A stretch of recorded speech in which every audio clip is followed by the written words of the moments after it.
సకల లోకాలకు శుభాలను ప్రసాదించే తల్లి, పరమేశ్వరుని అర్ధాంగి, 3 లోకాలకు అమ్మ, శ్రీ మహావిష్ణువు సోదరి అయినటువంటి అమ్మవారికి నమస్కరిస్తూ చల్లని తల్లి చాముండి అమ్మని గురించి తెలుసుకుందాం. అష్టాదశ శక్తిపీఠాల్లో చాముండేశ్వరి అమ్మవారి గురించి మాట్లాడాలంటే పూర్వం మసూరు, ప్రస్తుతానికి మైసూరు, ఆ నగరాన్ని మహిషాసురుడు పరిపాలిస్తూ ఉండేవాడు. లోకకంటకుడైన మహేషుడు తన తపస్సుతో కైలాసపతిని మెప్పించి వరాలు పొందుకుంటాడు.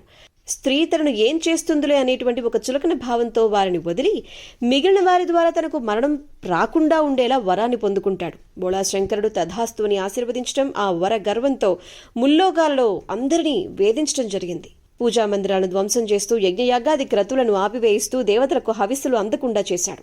పవిత్ర స్థలాలను అపవిత్రం చేశాడు. తానే దేవుడిని చెప్పి తననే పూజించాలి అని చెప్పి తన పేరు జపించాలని చెప్పి హుకుం జారీ చేశాడు. జాలి దయ మచ్చుక్కైనా కానరాలేదు. అంతా హింస, అరాచకం, అమానుషం రాజ్యం చేస్తూ ఉండగా దేవతలందరూ వెళ్లి హరిహరుల్ని మొరపెట్టుకోగా అభయమిచ్చినటువంటి హరిహర బ్రహ్మలు వారి 3 శక్తితో ఓ మహాశక్తిని సృష్టించారు. ఆమె అష్టాదశ భుజాలతో అద్భుతమైన తేజస్సుతో బ్రహ్మాండమంతా వ్యాపించి ప్రకాశించారు. ఆమెను చూసి సకల జగత్తు చేతులెత్తి మొక్కగా యక్ష కిన్నెర కింపురుషులు అమ్మవారి కీర్తిని గానం చేస్తూ ఉండగా అమ్మవారు శత్రు సంహారం మొదలుపెట్టారు.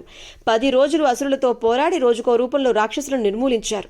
10వ రోజు మహిషాసుర వధతో అసురుల నిశ్శేషం చేసి సర్వలోకాలకు శుభాలను అందించారు. శోకాల నుంచి తల్లి అక్కడ చాముండేశ్వరి దేవిగా స్థిరనామధేయంతో స్థిరపడ్డారు.